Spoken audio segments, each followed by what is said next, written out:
Israelis have been invading Lebanon, illegally invading southern Lebanon. So far, have murdered by bombing the shit out of Lebanon, attacking Lebanon, trying to take advantage of the instability that they've helped cause directly with the United States. Have started citizens have started flooding.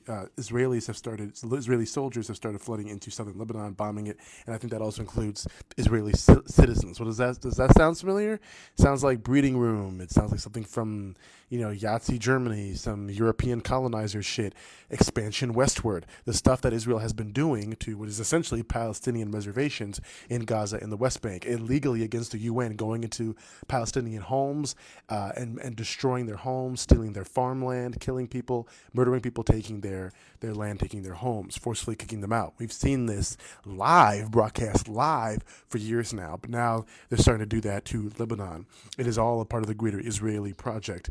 Israelis are now popping up in Kenya because the Kenyan government is whipped like so much of the motherland's government. The Kenyan government is run by a bunch of coons who are betraying the Kenyan people, that are betraying our fellow African sisters and brothers for just so they can make they can make some money and make some white Jewish men happy.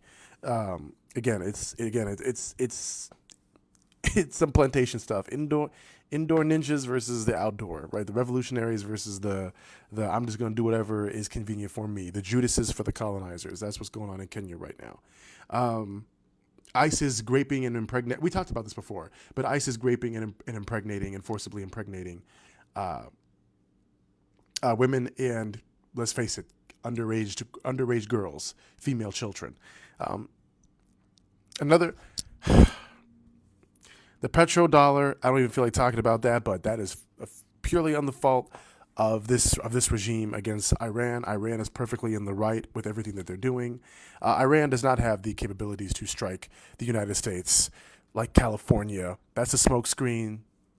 It seems that most people are aware of that. That's just that's just the Trump regime, the U.S. government trying to fool the American population into believing that Iran is the enemy when Iran is not the enemy. The U.S. government is. The conservatives, Republicans, this whole this whole Project 2026 Republicans, they are the enemy, not Iran. Unknown drones that were flying over D.C. military bases. And Trump is talking about taking Colombia, next.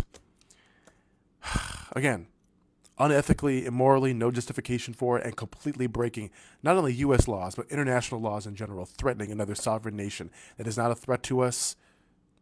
We're a colonizer. The United States is a colonizer rogue state. What else? What else did I want to talk about? Nothing. I'm just gonna end it with the same thing I've been saying before. This is white people's fault. This is minorities. This is not. This is immigrant and non African American POC citizens. This is your fault. This is y'all's fault too. We want that model minority proximity to whiteness. Believe that misogyny is protecting women. You believe that discriminating against non-Christians is protecting the United States. This is all y'all's fault. This is conservatives, Republicans, the right wing's fault. This is not African Americans' fault. African Americans and similar-minded people of African descent in North America predominantly voted against this. If with Kamala, she would not have been the woke progressive president that this country needed, but she would have been a normal president.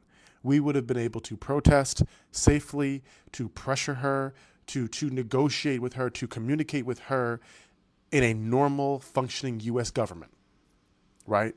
We could be pragmatic, work from there to actually have a true progressive president, to push for truly woke and progressive agendas and end goals, both socially and economically, right? Like universal health care and bringing back entry-level jobs to the U.S., bringing back internships and apprenticeships back to the U.S., all of these things, building homes in the United States, right?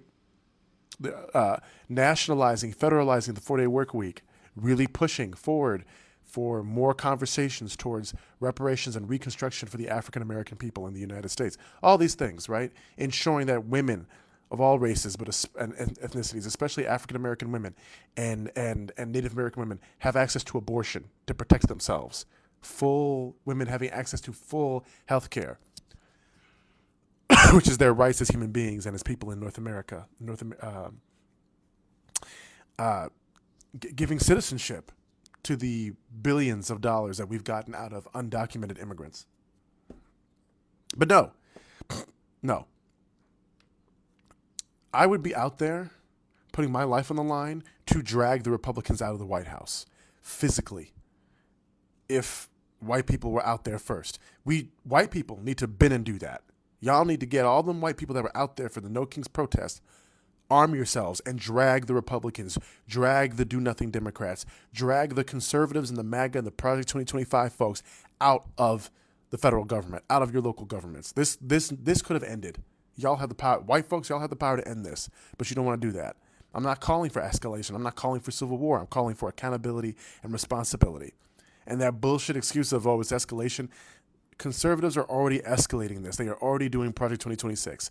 We're past this point. Y'all can end it. We need to end it. Go out there and end it. I'm tired of talking about this because it's only going to continue to get worse. Believe it or not. It's only going to get worse.